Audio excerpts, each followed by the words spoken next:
नमस्कार दोस्तों, मेरा नाम ज्ञानेश्वर है और आपने देखना शुरू किया है लाइव सिटीज। बात बिहार विधानसभा के उपचुनाव की करेंगे। आज तारीख है 12 नवंबर, कल 13 नवंबर को वोटिंग होगी।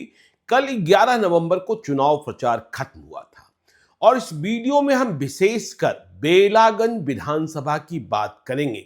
देखिए, जहां मजबूत लड़ाई है, त्रिकोणीय लड़ाई है, लेकिन पिछले 48 घंटों में हमने यह महसूस किया है, जो ग्राउंड जीरो से फीडबैक है हमारे पास, कि स्थितियां परिस्थितियां बहुत बदली हैं।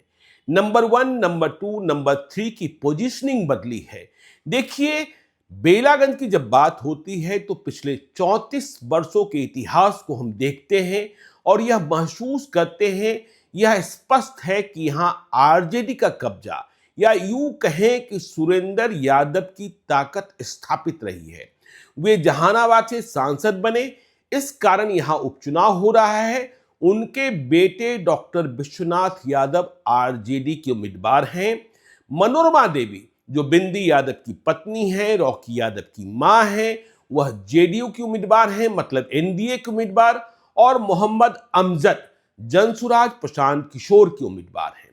तो देखिए, जब हम किसी चुनाव क्षेत्र को परिभाषित करते हैं, चुनाव के मूड को समझने की कोशिश करते हैं, उम्मीदवारों की लड़ाई को समझते हैं, तो देखिए, यह बात तो माननी होगी कि बेलागंज पर सबसे पहला अधिकार आरजेडी अपना मानता है, क्योंकि 34 वर्षों से वह स्थापित है।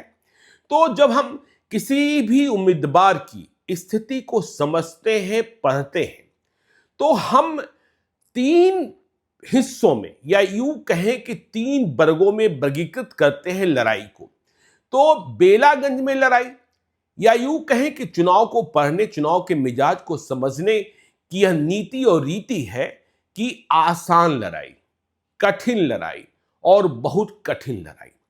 तो बेलागंज में बहुत कठिन लड़ाई 48 घंटे पहले तक दिखती रही थी, लेकिन पिछले 48 घंटों में हमने यह पाया है, जो फीडबैक है, कि आरजेडी ने अपने को रिपेयर किया है।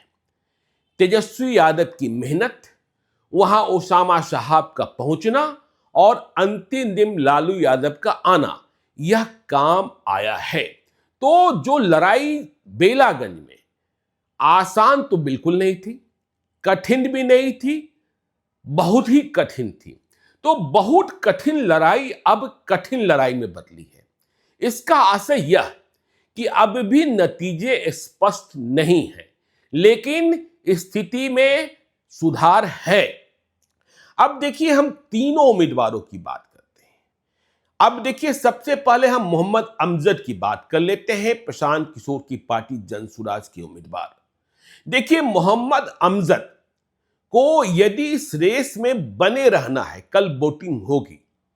प्रशांत किशोर के प्रचार ने, प्रशांत किशोर की मुहिम ने, प्रशांत किशोर के प्रयास ने किधर ध्यान आकृष्ट किया, कहां फोकस किया? देखिए, मोहम्मद अमजद मुसलमान है, अकेले मुसलमान उम्मीदवार है। ओवैसी की पार्टी के उम्मीदवार का नाम तो कोई ले ही नहीं रहा है।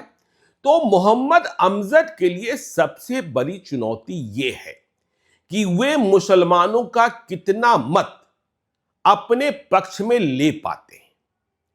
यदि मुसलमानों का अधिक मत इन्होंने लिया, तो फिर जो डॉक्टर विश्वनाथ यादव हैं, आरजेडी के प्रत्याशी, उनकी लड़ाई कठिन से फिर बहुत कठिन वाले जोन में चली जाएगी। तो मुसलमान का मत, क्योंकि मुसलमान अब तक फैसला नहीं कर पाए हैं, लेकिन हां, प्रशांत किशोर ने सवर्ण मतों का रुझान जो है, वह मोहम्मद अमजद की ओर करने की सफल कोशिश की है। मतलब सवर्ण मतों में सेंधमारी हो गई है।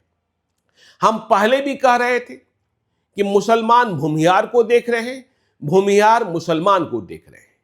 तो अब जो घंटे बचे हैं, इसमें यह देखना होगा कि मुसलमान कितने प्रतिशत में, क्योंकि मुसलमानों का मत महत्वपूर्ण है। और मोहम्मद अमजद सुरेंद्र यादव से पहले से भी लड़ते आए हैं और हारते रहे।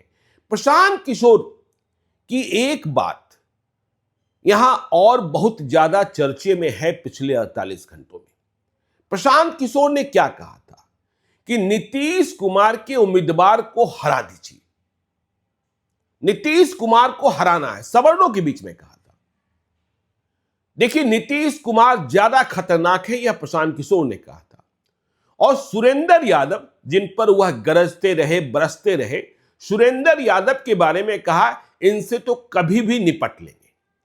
तो मोहम्मद अमजद जनसुराज के उम्मीदवार, इनके साथ मुसलमान कितने, यह देखने की बात होगी। अब देखिए, हम मनोरमा देवी की बात करते हैं।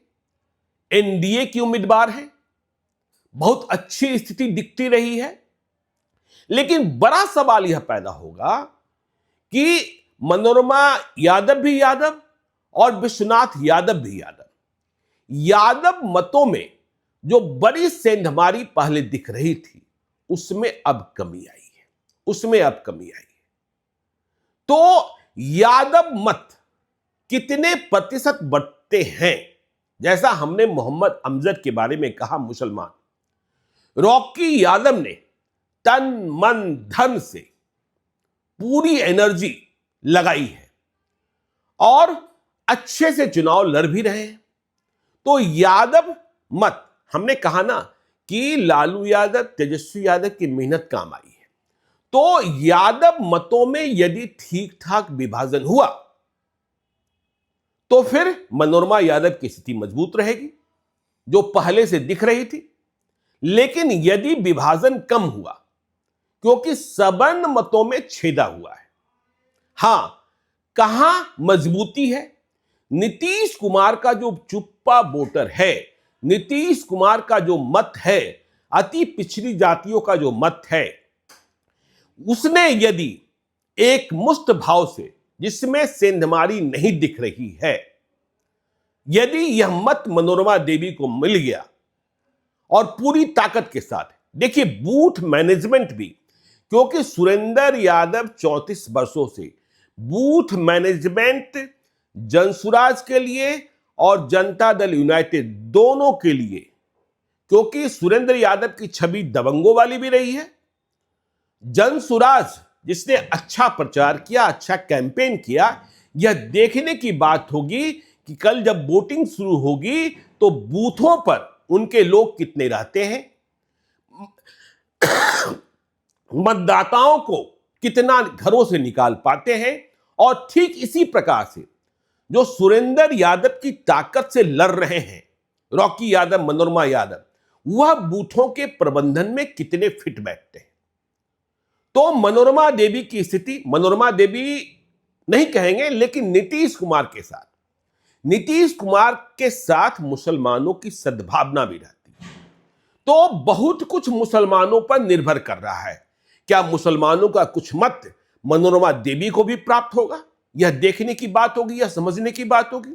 और मुसलमानों का मत यदि 3 हिस्से में बंटता है, 2 हिस्से में कम अधिक और 1 हिस्से में सांकेतिक, तब भी जो पोजीशनिंग है वह बदलेगी।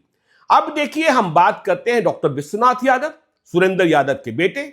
हमने कहा, और यह ग्राउंड जीरो की रियलिटी है, जो फीडबैक है, कि 48 घंटे में स्थितियां, परिस्थितियां, सुरेंद्र यादव कहा भी करते हैं कि बेलागंज ने मुझे कहां परेशान किया है। और सुरेंद्र यादव ने घर घर जाकर, तो विश्वनाथ यादव, हां, उसामा साहब के जाने के बाद मुसलमान मतों में किलेबंदी बढ़ी है, यादव मतों में सेंधमारी कम हुई है तेजस्वी यादव की मेहनत से, यह बात सही है। लेकिन हिना साहब कल नहीं गई। हिना साहब का कार्यक्रम कल लगा हुआ था, कार्यक्रम के समय में 2 बार बदलाव हुआ, मुसलमान इंतजार करते रहे, लेकिन हिना साहब नहीं पहुंची। तो बेलागंज की लड़ाई रोचक अब भी बनी हुई है, लेकिन जैसा हमने कहा कि पहले यह लड़ाई आरजेडी के लिए बहुत कठिन वाले डेंजर जोन में थी, आसान लड़ाई अब भी नहीं है, लेकिन यह लड़ाई जो है आसान और बहुत कठिन के बीच में, कठिन वाले डेंजर जोन में पहुंच गई है। तो देखना यह होगा जब वोटिंग शुरू होगी तो क्या कठिन जो जोन है वह आसान वाले रास्ते में आगे बढ़ता है या फिर से कठिन, बहुत कठिन वाले डेंजर जोन की ओर चला जाता है? क्योंकि देखिए, जब उपचुनाव होते हैं तो सरकारी पक्ष, सरकारी मशीनरी, पुलिस और प्रशासन की भूमिका भी महत्वपूर्ण होती है, बहुत ही महत्वपूर्ण होती है। कि यह तो पता ही होता है कि कौन सा बूथ किसका मजबूत है, ऐसे में कहां किसकी तैनाती होगी, कहां वोटिंग स्मूथ होगा और कहां वोटिंग कठिन हो जाएगा। तो ये सारी स्थितियां, परिस्थितियां आपको हम लगातार अपडेट करते रहेंगे। आप देखते रहिए लाइव सिटीज को। यदि अब तक आपने हमारे यूट्यूब चैनल लाइव सिटीज को सब्सक्राइब नहीं किया है तो जरूर कर लीजिएगा, और यदि इस वीडियो को आप फेसबुक पेज के माध्यम से देखें तो पेज को लाइक कीजिएगा, हैंडल एक्स पर भी हमें फॉलो कीजिए। धन्यवाद।